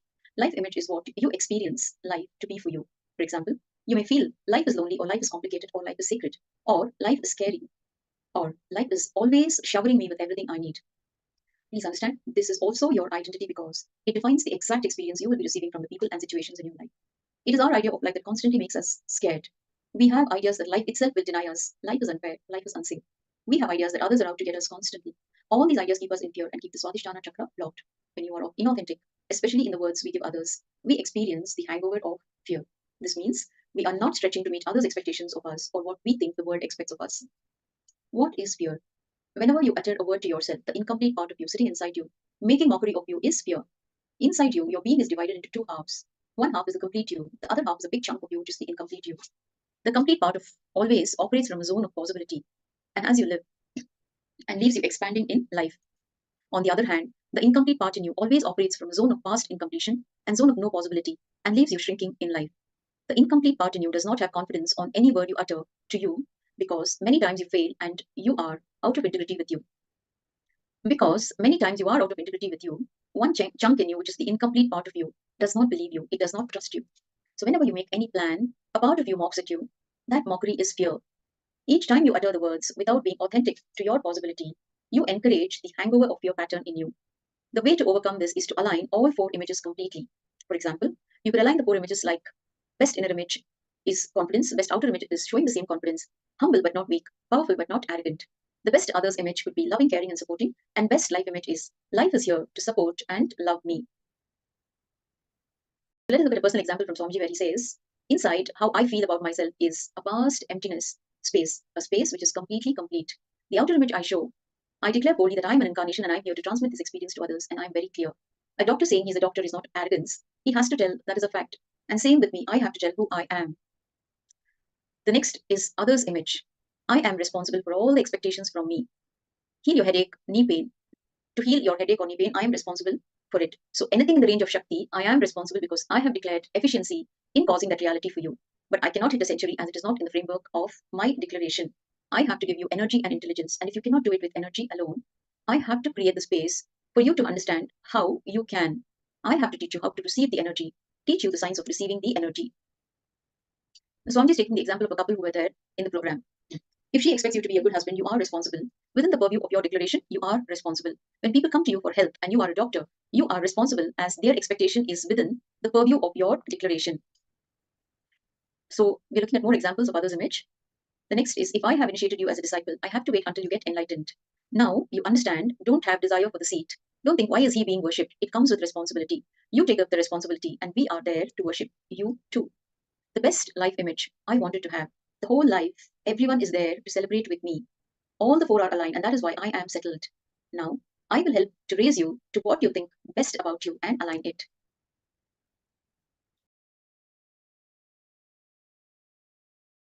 Describe your peak 4 images. Your peak inner image, your peak outer image, your peak others image, and your peak life image. Now we are doing the process for authenticity, which is aligning all the 4 images. So first, are you functioning at your peak in all the 4 images? If not, find out what cognition is stopping you from operating at your peak of these 4 images. Go back to the first incident when you first experienced this cognition. Now complete with all the incidents when the same cognition has happened in your life. Now, we will be doing this Nirbhaya Dhyan meditation in some time. This is the meditation to open the Swadhisthana chakra. Shastra Pramana, the Vedic reference has been taken from the Vijnana Bhairava Tantra, verse 87. Evam eva durnishayam Krishna Pakshagame chiram tamiram bhavayan rupam bhairavam rupam yeshyati. In the same way, at completely dark night in the dark fortnight, by contemplating for long over the terrible circumambient darkness, the yogi will attain the nature of Bhairava. The Swadhisthana region overlaps with a very important gland, the adrenal gland that produces adrenaline. This hormone is produced during fear. When we go to sleep, naturally the stress hormones are reduced. Adrenaline production is reduced. The pineal gland is stimulated to create melatonin. The pineal gland controls day or night cycles. Nirbhaya Dhyan is a meditation where we consciously simulate the same condition that happens during sleep so that our fear is reduced. One's quality of life changes when the Swadhisthana chakra opens. There is no longer fear, just acceptance. It is as difficult for a person without the Swadhisthana open to understand as it is for a blind person to think that he can move around with his cane when his eyesight is restored. Absence of various fears, which gives rise to confidence, boasts one's success in all endeavors, just as fear was the cause of failure before. As we discussed before, almost all our fears, including death, are in one way or another a transference of our fear of losing our identity, our ego. It is the threat of separation of body-mind from the spirit and the consequent loss of identity that instills terror in us.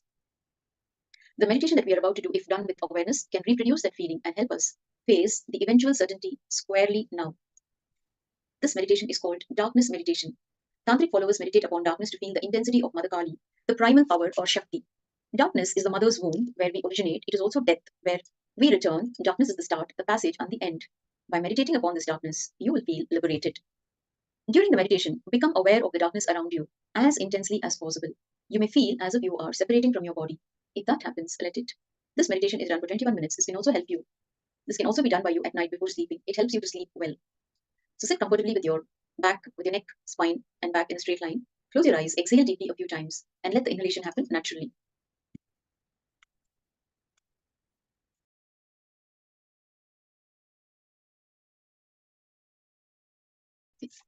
So let's start the meditation. Visualize that you are walking into a very dark space, a cave. It is so dark, so intensely dark that you cannot see anything around you. Feel the darkness. You cannot see your own body. You cannot see anything. Only through touch can you feel your presence in this darkness.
the darkness around you. Take your body muscles of bliss into that darkness.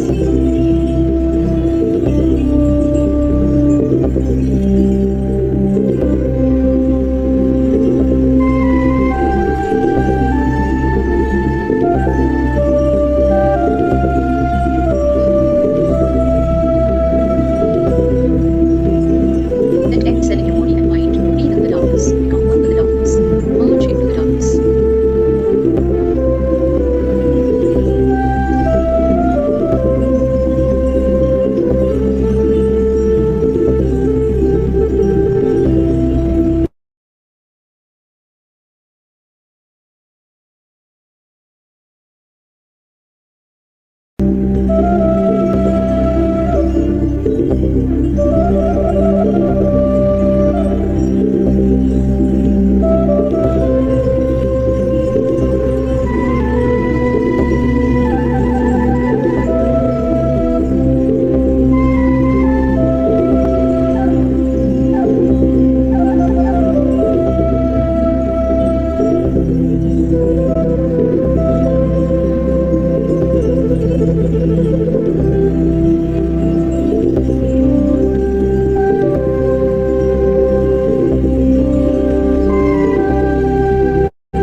Slowly start becoming aware of yourself with your awareness.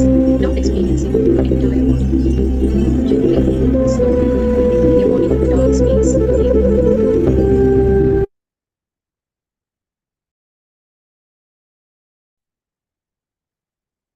Now, slowly return to your presence.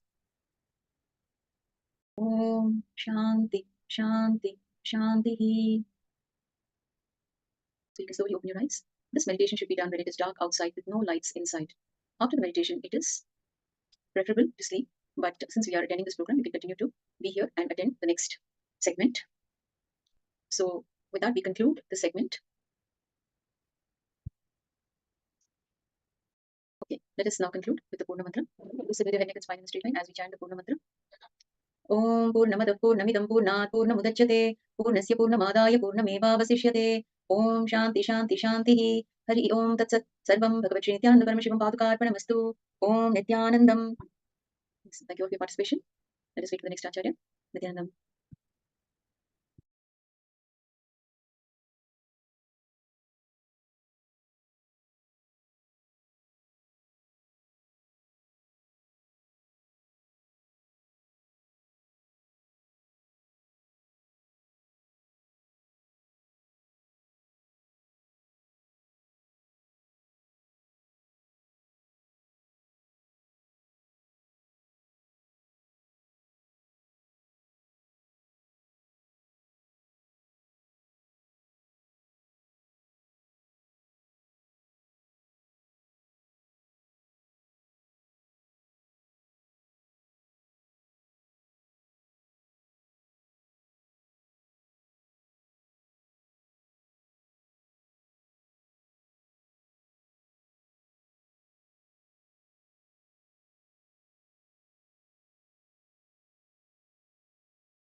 Nityananda, everyone. Can you all hear me? Now, let's start our session. Please start with me. Okay, we are learning the 7 chakras. Let's learn the remaining chakras and start with the 7. Paramashivoham Level-1 द्वन्द्वातीतं गगनसदृशं तत्त्वमस्यादिलक्ष्यम् एकं नित्यं विमलमचलं सर्वदी साक्षिभूतं भावातीतं त्रिगुणरहितं सद्गुरुं तं Namami. Nithyananda. So now we start with the power manifestation of the third eye.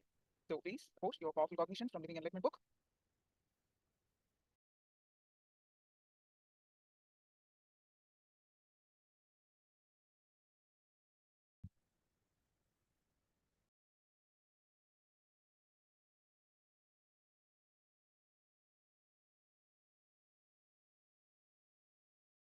All of you, Happy New Year, the year 2024.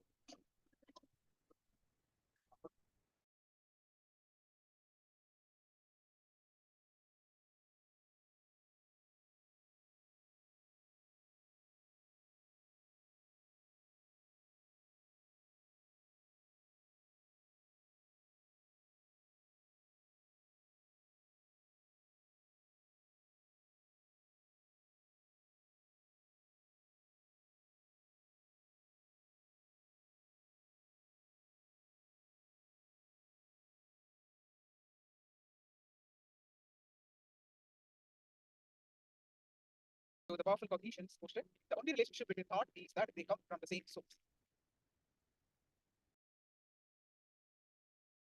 Now please stay with your head back straight line and visualize Swamiji's form in your third eye and start chanting the Mahavakya and experience the space of oneness. With the space of oneness, manifest the power of third eye. So I'm projecting the picture. So please scan through your third eye and manifest the power of third eye.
The mental layer affects the physical layer, breath layer affects the physical layer, and so vice versa. So that means our thoughts, emotions affects the physical body. And each chakra is associated with specific emotions, right? So let's understand the next chakra, Manipuraka chakra.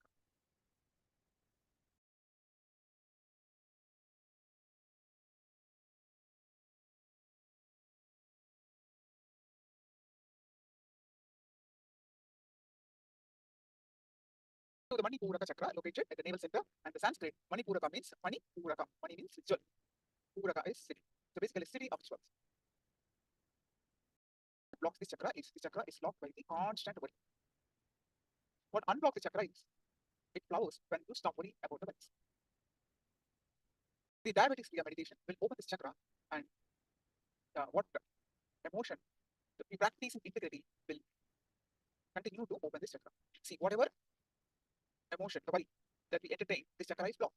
Now, because the chakra is blocked, we constantly get more and more of this emotion. Now, with the meditation, with the understanding, what we are doing, we get the understanding. With the understanding, conscious mind clears. And the meditation we do, this chakra gets open. Now, how to continue this? By practicing it. Is it clear, Jayanti? And like what we are going to do is understanding meditation, understanding about this chakra and what we are doing to ourselves, then doing the meditation, unblock the chakra, and to continue unblock, we need to practice the integrity, the tattva of integrity. Worry is constant chaos without any clarity happening. This is what is known as worry. These knots in the thought flow affect the Manipuraka chakra. The Manipuraka chakra is in the navel region. Just do this small test. Whenever you feel negative thoughts coming up, look into them and see where they are arising from. You will find they always rise up from the navel. Test this.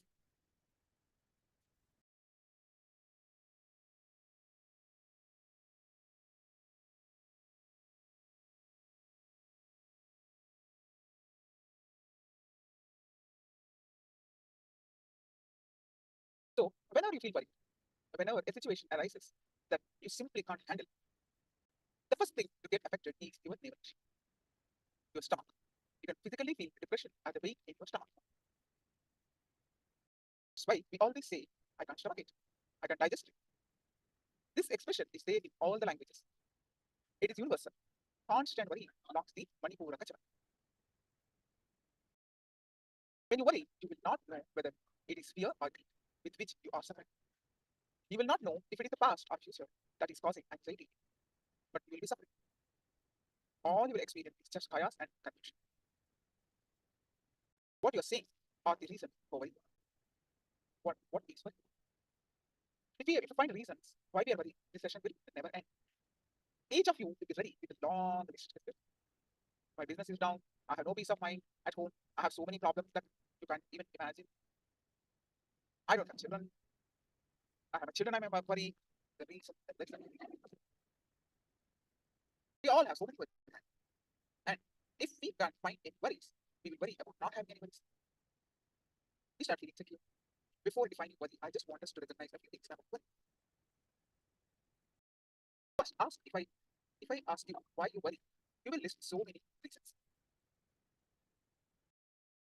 You always think that worry is caused by external matters, and you always blame the people around for it. Whoever is there, you just look for it.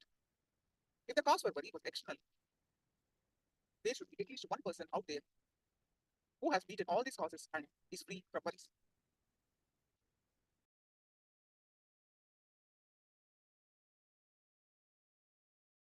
Is that the case? Anyone you meet has got some worry or other.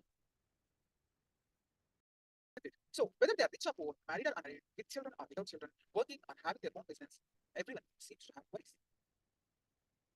This is because although we think that the cause for worry is external, actually the cause for worry lies within ourselves. That's why everyone has some worry or other all the time. When you worry about something, you have a definite point of reference, like which to run your life. That's why worry gives a direction to your life. Without worry, you feel as if you have no access about which to move. And so you actually nurture your worries. Small story. 3 men were sitting abandoned in an island. They did not know for how many years they had been there. Suddenly, one of them found a bottle and picked it up. He rubbed his hands over it, and suddenly a guinea appeared out of it. They were shocked. The guinea told them, "Thank you for freeing me from this bottle. Each of you may ask for a wish, and I will grant it for you." They were very excited, and they thought for a while. The first man said, "I want to marry my girlfriend and live happy." Guinea said, "All right, your wish not true." The first man disappeared from the island, and the guinea looked at the second man. The second man said, "I want to become a wealthy businessman." Guinea said, "All right, your wish will be granted." Second man disappeared, and the guinea asked the third man, "What do you want?" The third man said, "I'm going to miss my 2 friends and who have been with me all these years. I want to be with them." The guinea said, "All right," and it disappeared, leaving 3 men just as they had been on the abandoned island. So the third were actually attached to his worry, which is being marooned in the island. So you are secretly in love with your worries. You are so fond of them. So though we claim that our worries we give us misery, we are so attached to them. We are so attached to our worries that we carry them with us all the time. Similar story, three fishermen went to sell fish one day and it became late that night when they were returned home. They decided to spend the night in some house on the way. They entered the house of a lady who sold jasmine flowers for a livelihood and they requested to spend the night there. The lady agreed and they went to sleep. The house was filled with the fragrance of jasmine flowers. But however hard they tried, the fishermen could not sleep. They were tossing and turning and they did not know what to do. Then suddenly one of them got up, brought in the empty fish basket and kept it in their head. They went to sleep in no time. We carry our worries with us everywhere we go and feel comfortable nurturing them. But we also complain that we are so worried all the time. We want to be free from something, but we are not willing to transform and be free. This is what is called as self-confidence. If you don't want to worry, then you should not worry. If we don't want to worry, then we should not worry. On the one side, we don't want to worry, but on the other side, we want to worry all the time. Third, each person thinks that only he has got a lot of worries and that only is unhappy, and everyone else is very happy. But the strange thing is, everyone knows, everyone thinks this way. Irrespective of our culture, financial status, age, or anything else, we have our worries.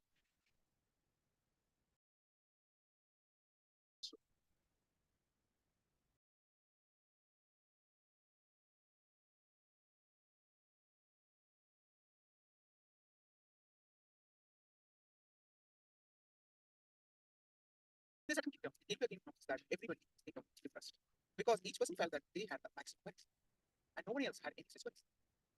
So the king announced a very exit hall where people could bring in their big worries and exchange them for something else, somebody else's small worries. A big space was made ready, and in the center of it, a huge worry board was fixed. Anybody who wanted could come and dump his own worries and inside it and pick up others' worries they wanted.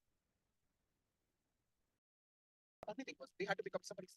The whole king gathered for the event, and the people moved around and met each other and started talking to each other about their worries.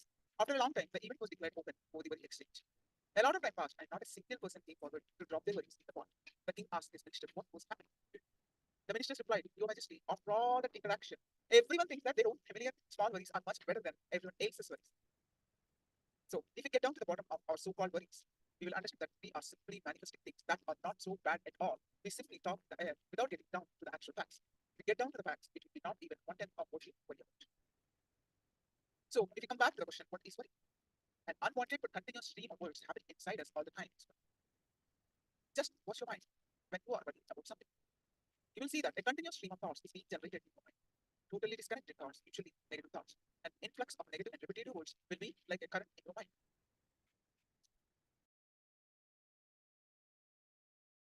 As we already discussed in the first session, there is a constant and continuous inner channel happening in you all the time. If you observe closely, you will notice that we all use two kinds of speech: speaking in inner chatter and speaking out to others. So what we call speech or conversation, speaking in is speaking to ourselves. Actually, this speaking in is a continuous progress that goes on inside us. This speaking in is only what we call, in other words, inner chatter. This is what is called word also. Is nothing but this continuous, uncontrolled inner chatter happening in mind. This inner chatter becomes your master and takes control of whatever words you speak out. You speak carefully because of. If not, society will ask you to be careful. If it is not acceptable by society, if you are not careful with what you speak out, but your speaking in is not controlled in any fashion. You don't control what you speak inside because there are no consequences. Also, we don't give as much fear or respect to ourselves as we give to others. We simply say what you wish inside of us. We dump all negativity inside us by living with negative inner chatter. It is like throwing garbage inside us constantly. At least with our conversations, there are breaks when no conversation happens.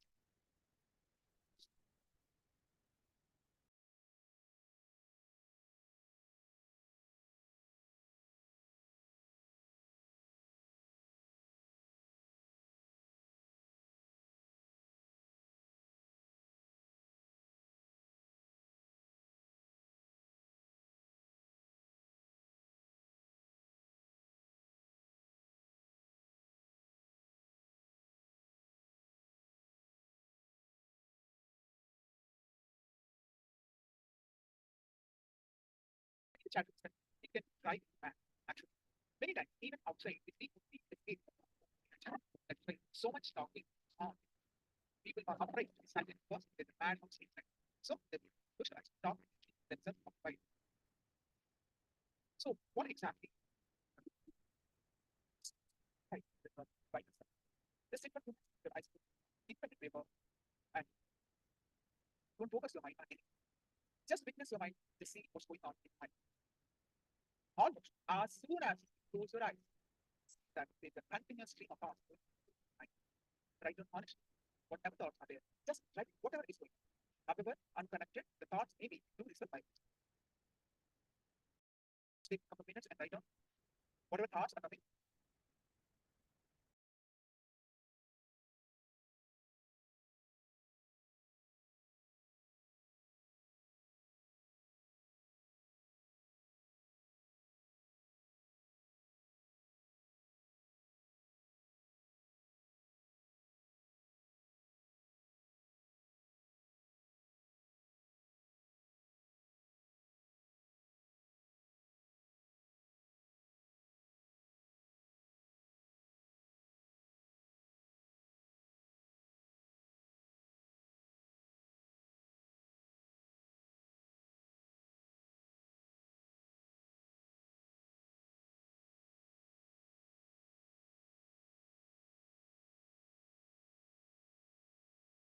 Sit down and read whatever that whatever are recorded, they put this with the channel. You read it, how it's connected, how irrelevant, or how. One moment you'll be here, next will be in a minute, the next will in your office, and the next moment you'll be out with you. Mind you have invested the life. This is the mind that generates all the wealth. This is the mind that is living the life with you. Understand step the rest. Small story. One day there was an accident. People gathered around and saw them and ran the car and crashed against home. They asked the driver, why are you driving the car? Who? Right, problem. Of course I know how to drive. Flip man. I only don't know how to stop. Exactly. In a chat, the man knows how to drive, but he doesn't know how to stop. You are driving a vehicle which you don't know how to stop. It is a very dangerous thing. So your mind is like a vehicle that you don't know how to stop. Just try to stop it in the chatter, even for 3 seconds. When you try to control it, but never stop.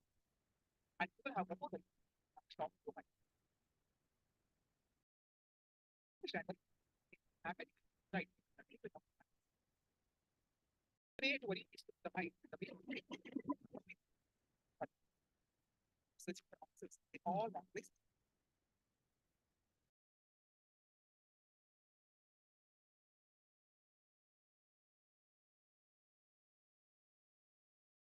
Research. Research outside all the time. If we had more money, all my worries would be. I think if I'm looking, all my worries would be over. If I had a better job, if I had a house, if I had gotten my education done, so many, so on and so forth. The solution cannot be found in the outer world. It can be found only inside ourselves. Buddha had 10,000 disciples. He used to address every morning. One day, he brought a tricky knotted rope and placed it before them and asked, someone untie this knot.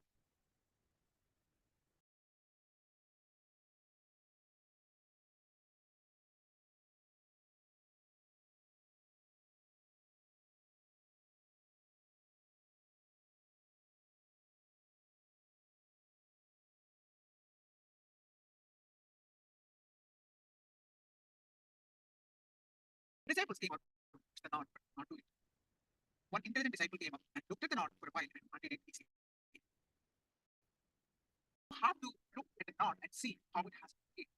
Then you can instead simply pull and push. You will never be able to untie the knot. It will only become tighter. The same thing applies to our problems also.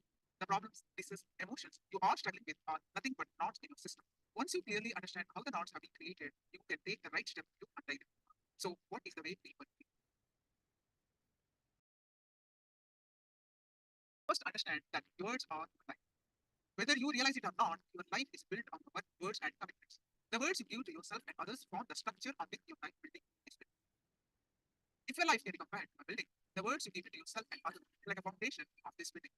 It has to be free from dust and rust, which means that it has to be free from unconscious bias.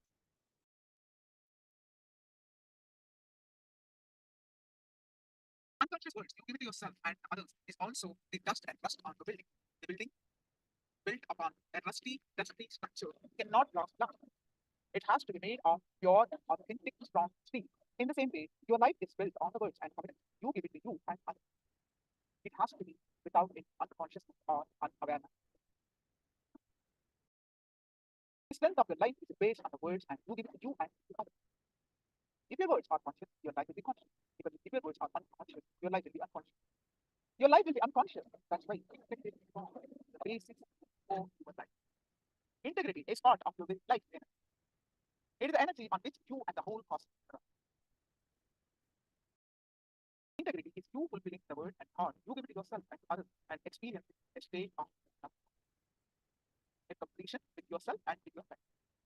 Integrity is just about a big commitment we make in our life. It could be something as simple as telling yourself, I'm going to wake up every morning and do. Telling a friend, let's meet at 5 p.m. No matter what the words you have with yourself and others, honoring it as your life is a real thing. Okay? You don't even remember the commitment you make to yourself and others because you use your words so unconsciously without it. You don't realize the impact it can have on others. Take a commitment, and you don't keep it, take it, and overthink it, and the other person. It can destroy your self-confidence and the other person's confidence.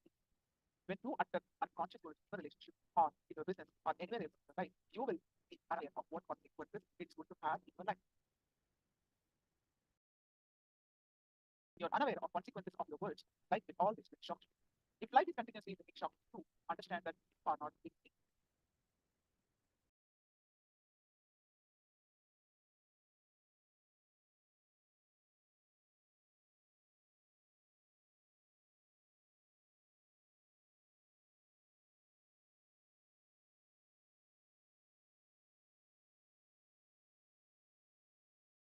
Integrity is the key which unlocks the power of words. Integrity has two dimensions: honoring the words you give to yourself and honoring the words you give to others. Who is the first person to hear the words you utter? It is you. When you honor the words you give it to yourself, your confidence, self grows and your self-doubt becomes small. When you honor the words you give to others, others' confidence, your relationship with that person becomes powerful. Integrity is the key which unlocks the power of words. So, using the right words start. Using the words consciously with awareness will help you understand the impact of your words on yourself and others. Choosing the right words can immediately change the way you look and feel about yourself. You even notice the change in your body's response to the situation when you handle it with the right words. The right words keep your inner space constantly and visibly improving your health and functioning. By creating and expressing the right words to yourself and others, you can actually shape your reality as you choose.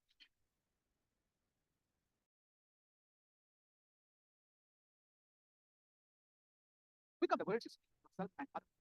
You go on saying, I'm sick, you simply will become sick. In the same way, constantly tell yourself, I'm healthy, your energy will wake up. You will be very healthy. Cosmic energy awakens in wisdom and makes your declaration a reality. It's important to choose the right words because you will create your life with the power of your words. So, you do your very best, but still find that you cannot be with yourself and the other person. By telling them in advance that you can, once you complete one without being or guilt or any other hangover of that, understand completion is also integrated. The words uttered are from a completely integrated space. They will have an impact on you and others. Words uttered from an unintegrated space not only move you away from an experience of worry, but also move you to an experience of power and freedom. So, you must practice integrity to have a respect for your word and yourself and everything from worry. It also moving all your parts like body, mind, memory, consciousness, everything with that. With the completely integrated your inner and outer world consists of situations you face in your life. Your inner world consists of your experience of those situations. Your thought pattern, the response to these situations. When there is a total alignment, both inner and outer worlds are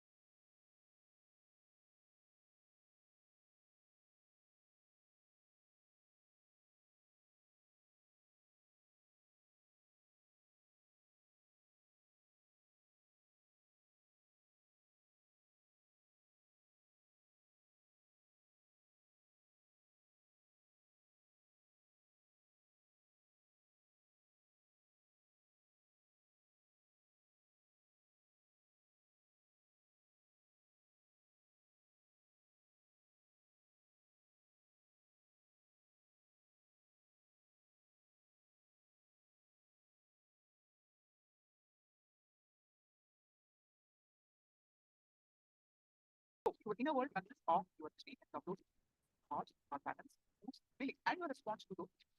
When there is a total alignment in both inner and outer worlds, you are in a integrated space. That most of the time you don't have say in the way life should support you. All you can do, minute to minute, to be watchful of the be aware of the thoughts crossing your inner space every minute. Then reading away all the which impose suffering on you. Totally living in space of no resistance to whatever is happening in your life.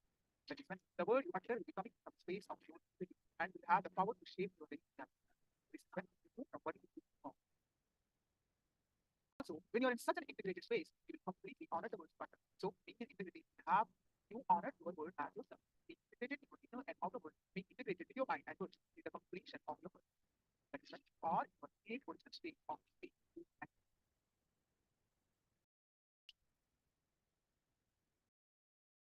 and constantly you're suffering with inner conflict and inner chapter, which goes on and on and on and on, does not let you live. You can see for anything that is happening in your life that's inside, there's always a comment. I know this, I saw this, I know what it's saying. Your mind goes on disrespecting everything.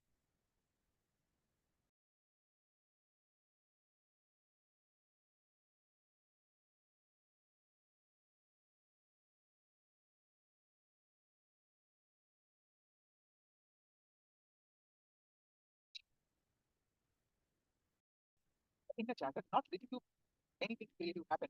Creativity and worry are dead at each other. Whether it is greed, fear, compassion, or any emotion. Just if this worrying structure is ended, all your emotions and the worrying flow which you allow inside to disturb everything in your life. It goes on disturbing. The worry thought flow is in fact the inner ghost.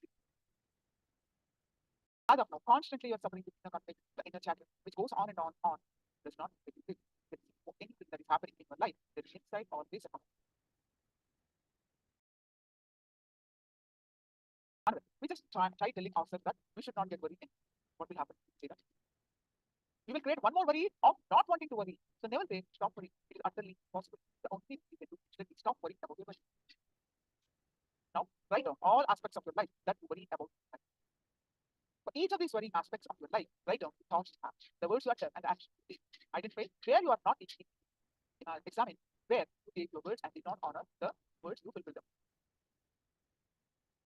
Remember, whenever you're not integrated with the inner and outer worlds, the worry will become a pattern. You start writing. Write down all the aspects of your life that you worry about in your life. So please.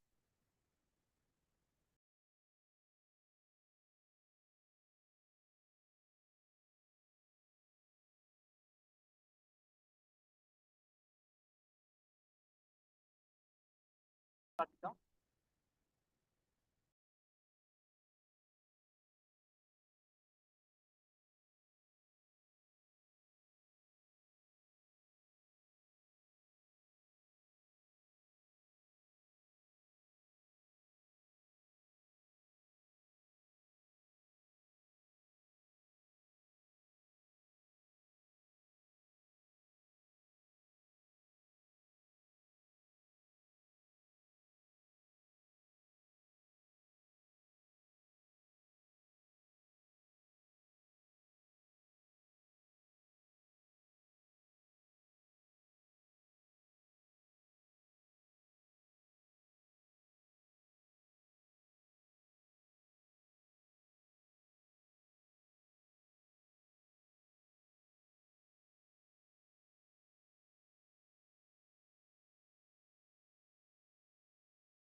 Paramashivoham Om Nithyananda Paramashivoham Om Nithyananda Paramashivoham Om Nithyananda Paramashivoham Om Nithyananda Paramashivoham Om Nithyananda Paramashivoham Om Nithyananda Paramashivoham Om Nithyananda Paramashivoham Om Nithyananda Paramashivoham Om Nithyananda Paramashivoham Om Nithyananda Paramashivoham